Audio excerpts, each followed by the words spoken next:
l'apôtre Jean a clairement identifié les justes rachetés. L'apôtre Paul l'a fait aussi. Comment les serviteurs de Dieu ont-ils fait la distinction entre les brebis et les boucs? Comment distinguent-ils les vrais serviteurs de Dieu de ceux qui prétendent l'être?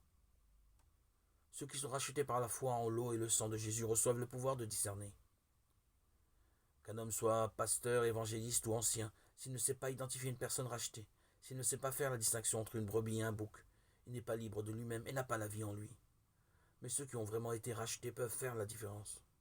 Ceux qui n'ont pas la vie en eux ne pourront jamais faire la différence, ni même la reconnaître. C'est comme distinguer des couleurs différentes dans l'obscurité. Le vert est vert et le blanc est blanc. Si vous fermez les yeux, vous ne pouvez ni voir ni reconnaître les couleurs. Mais ceux qui ont les yeux ouverts peuvent distinguer les toutes petites différences des couleurs. Ils peuvent dire où est le vert, où est le blanc.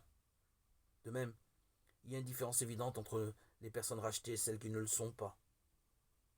Nous devons prêcher l'évangile de la rédemption, l'évangile de l'eau, du sang et de l'esprit. Nous devons nous lever et briller. Quand nous rassemblons les gens autour de nous pour propager la vérité, nous ne devons pas parler avec la parole des hommes. Dans la Bible, dans 1 Jean 5, la signification de tout cela est expliquée. Nous devons l'expliquer point par point afin qu'il n'y ait pas de confusion. La parole qu'on propage, la parole d'eau, de sang et d'esprit de Jésus est la lumière de la rédemption. Faire connaître aux gens l'eau de Jésus, c'est briller vraiment. Faire connaître le sang de Jésus, c'est briller vraiment. Nous devons faire en sorte que cela soit très clair afin qu'il n'y ait personne sur la terre qui ne le connaisse pas. Si les personnes rachetées ne se lèvent pas et ne brillent pas, beaucoup de gens mourront sans rédemption et Dieu ne sera pas content. Il nous considérera comme des serviteurs paresseux. Nous devons répandre l'évangile de l'eau, du sang et de Jésus. La raison pour laquelle je me répète tant de fois, c'est que le baptême de Jésus est très important pour que nous soyons sauvés. Quand on parle aux enfants, on doit expliquer les choses, encore et encore, en passant sur chaque sujet, afin d'être sûr qu'ils comprennent. Si on essaye d'apprendre à lire à un homme illettré, on doit probablement d'abord commencer par l'alphabet, et ensuite, peu à peu, on peut lui apprendre à écrire des mots avec cet alphabet. Quand il est capable d'écrire des mots comme punition, on doit commencer à lui expliquer la signification de ces mots.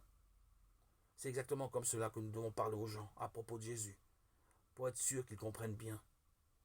Nous devons expliquer clairement le baptême de Jésus. Il est venu dans ce monde par l'eau, le sang et l'esprit. Je prie pour que vous croyiez en Jésus, votre Sauveur, et que vous soyez rachetés.